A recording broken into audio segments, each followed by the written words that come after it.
اعوذ باللہ من الشیطان الرجیم بسم اللہ الرحمن الرحیم۔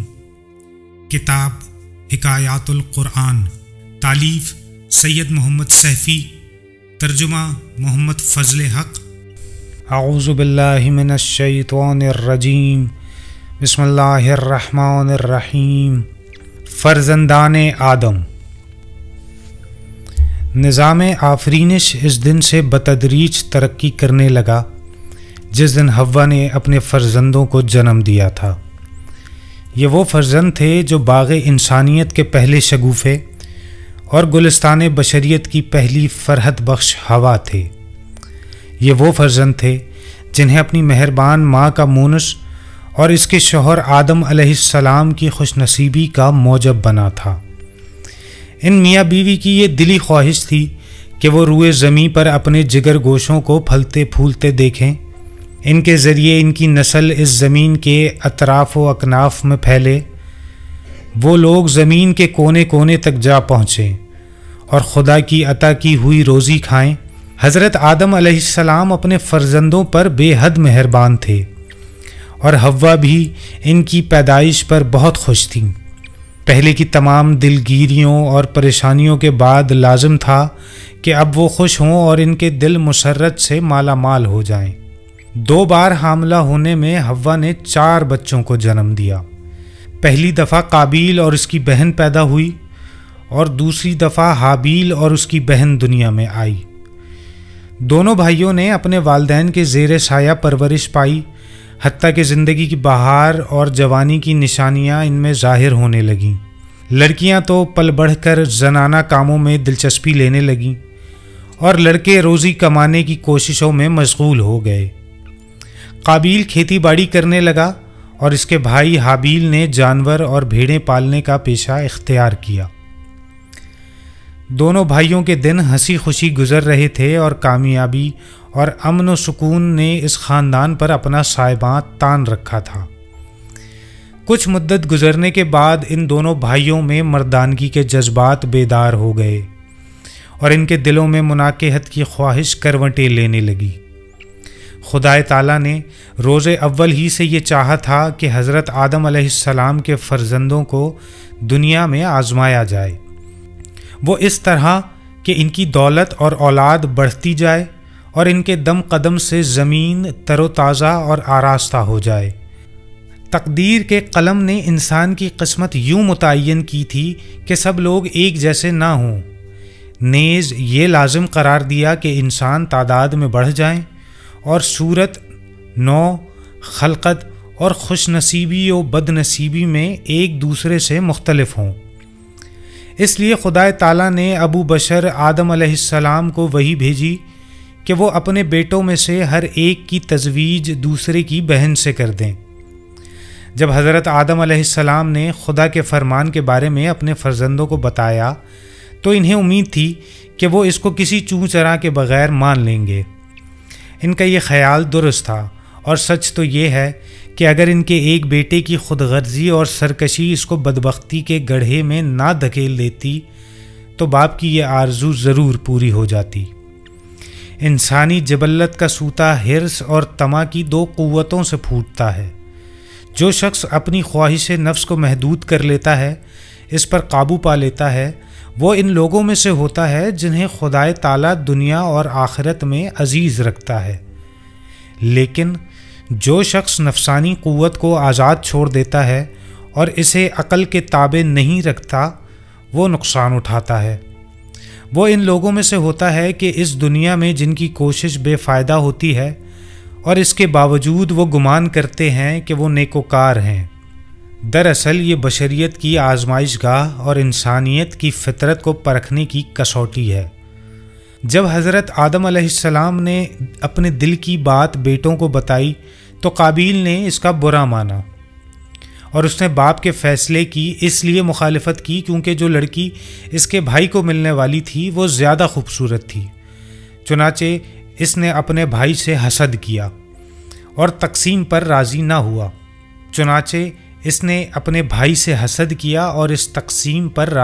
ہوا۔ وہ چاہتا تھا کہ اس کا نکاح اس لڑکی سے کیا جائے جو اس کے ساتھ پیدا ہوئی تھی۔ حسن و جمال ایک تیز جھکڑ کی مانند ہے جو انسان کو اپنی جگہ سے ہلا کر رکھ دیتا ہے اور پھر اس کو ادھر ادھر پٹکتا رہتا ہے، بلکہ بعض اوقات یوں بھی ہوتا ہے کہ وہ اسے تباہی اور موت کے گھڑے میں دھکیل دیتا ہے۔ اس معاملے میں بھی حسن و جمال ہی نے ان دونوں بھائیوں میں تفرقہ ڈالا اور غصہ و نفرت پیدا کرنے کا موجب بن گیا، یہاں تک کہ اس نے ان میں سے ایک کو باپ کے حکم سے سرتابی اور پیمان توڑنے پر آمادہ کر دیا۔ ایسے پریشان کن خیالات کہ جن کی ہرگز توقع نہ تھی وہ مہربان باپ کے دماغ میں طوفان کی طرح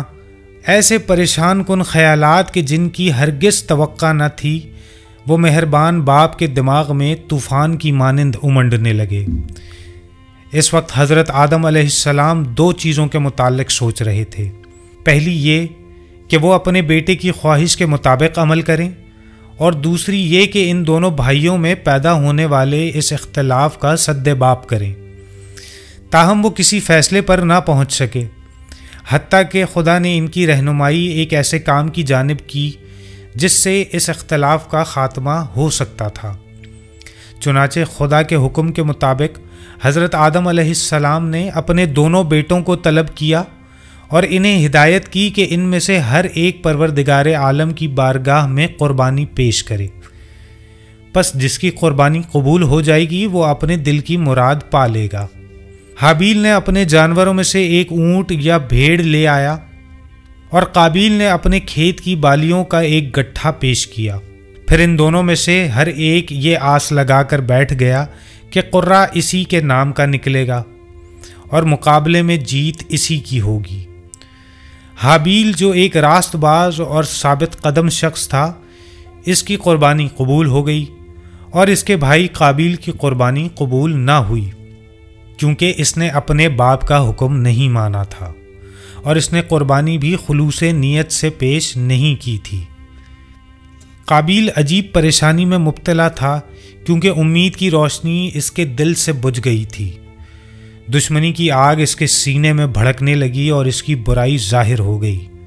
اس نے اپنے بھائی کو ڈرایا دھمکایا اور کہا، میں یقیناً تمہیں مار ڈالوں گا تاکہ میں تمہاری خوش نصیبی اور اپنی بد نصیبی کو نہ دیکھوں۔ یہ نہ ہو کہ تمہاری مراد بر آئے اور میں زخم خوردہ احساسات اور ٹوٹے ہوئے دل کے ساتھ زندگی بسر کروں۔ حابیل نے بڑی خوش روئی کے ساتھ اسے جواب دیا، بھائی جان، بہتر تو یہ ہے کہ آپ سبب مرض کی تشخیص کریں اور اسے دور کریں، پھر خوش قسمتی کے راستے کو پہچانیں اور اس پر چلیں، کیونکہ خدائے تعالیٰ پرہیزگار لوگوں کے علاوہ کسی کا عمل قبول نہیں کرتا۔ حابیل ایک ایسا شخص تھا کہ جسے خدا نے قوی عقل اور صحت مند جسم عطا کیا تھا۔ وہ ان لوگوں میں سے تھا جو خدائے تعالیٰ کی امانت کی نگہداشت کرتے ہیں۔ اسے حکمت خداوندی کا تحفہ دیا گیا تھا اور وہ خدا کی خوشنودی کو ہر چیز پر مقدم سمجھتا اور ماں باپ کی فرما برداری کرتا تھا۔ وہ اپنے مقدر پر راضی تھا اور دنیاوی زندگی کو ایک ناپائیدار چیز سمجھتا تھا۔ وہ اپنے بھائی پر مہربان بھی تھا اور ساتھ ہی ساتھ اس سے خوف زدہ بھی تھا۔ وہ اسے ہمیشہ نصیحتیں کرتا رہتا اور اس کا بڑا ادب اور لحاظ کرتا تھا۔ حابیل کی زندگی اسی طرح گزر رہی تھی اور وہ اپنے اندر ایک باطنی قوت کی موجودگی کو محسوس کرتا تھا۔ اسی وجہ سے مغرور، گمراہ، خود غرض اور سرکش قابیل کی دھمکی کا اسے کوئی غم نہ تھا اور اس نے اپنے آپ کو تقدیر کے سپرد کر رکھا تھا۔ اس نے اپنے بھائی کے خلاف کوئی برا ارادہ نہیں کیا اور کبھی اس سے برائی کرنے کا خیال تک بھی اس کے دل میں نہ آیا تھا، کیونکہ پاک پروردگار نے ابتدائے خلقت میں ہی اسے نیک خو بنایا تھا اور وہ ہمیشہ خدا سے ڈرتا رہتا تھا۔ اب حابیل نے اپنے بھائی کو نصیحتیں کرنا شروع کیں کہ شاید اس کی باتیں اس کے دل سے کینہ کی بیماری کو دور کر سکیں۔ اس نے قابیل سے کہا، بھائی جان، آپ سیدھے راستے سے بھٹک گئے ہیں اور آپ نے جس کام کا ارادہ کیا ہے وہ ایک بڑا گناہ ہے۔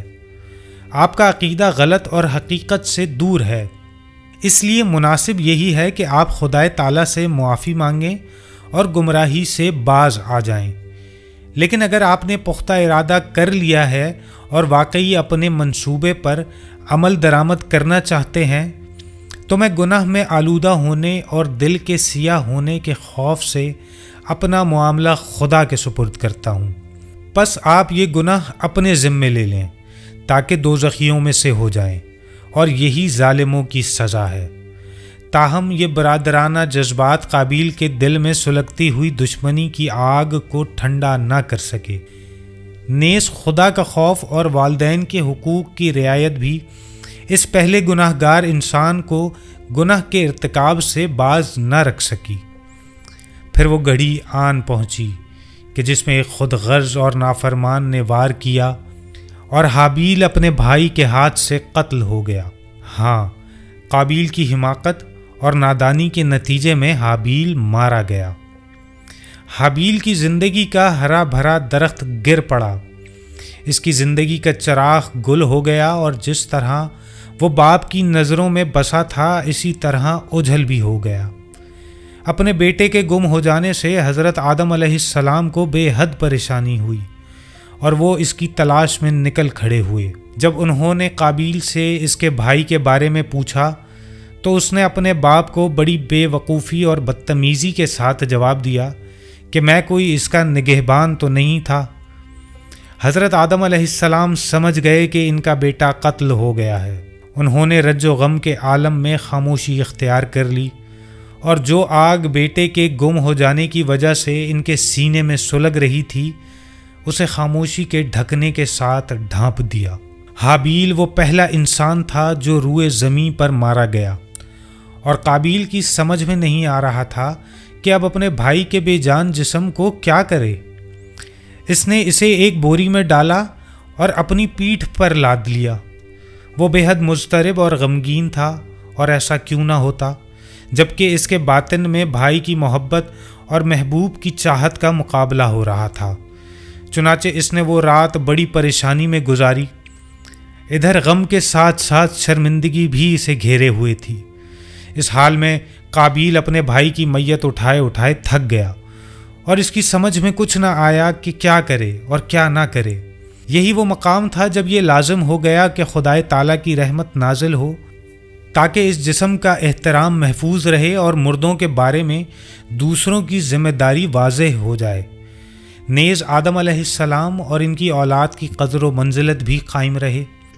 پھر یہی وہ مقام تھا جب یہ لازم ہو گیا کہ وہ مغرور اور بے عقل نوجوان قابیل بھی ایک سبق سیکھے۔